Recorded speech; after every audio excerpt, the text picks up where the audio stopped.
Salam Indonesia. Anda menyaksikan berita terkini bersama saya Pradana Adiputra.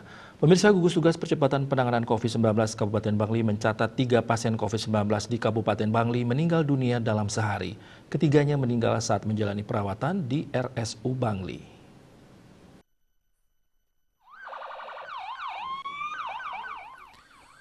Humas Gugus Tugas Percepatan Penanganan COVID-19 Kabupaten Bangli, Iwayan Dirgayuse mengatakan, ketiga pasien COVID-19 yang meninggal tersebut laki-laki.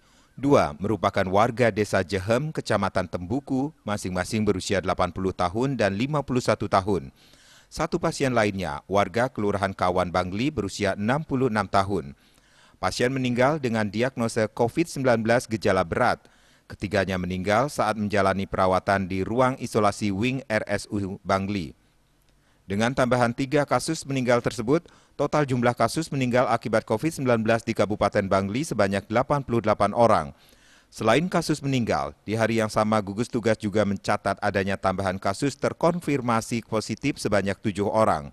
Dengan demikian, total jumlah kasus terkonfirmasi COVID-19 di Kabupaten Bangli telah mencapai 2.186 kasus.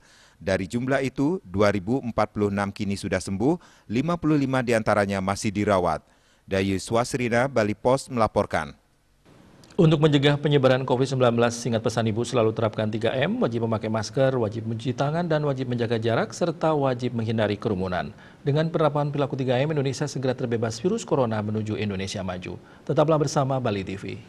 Salam Indonesia.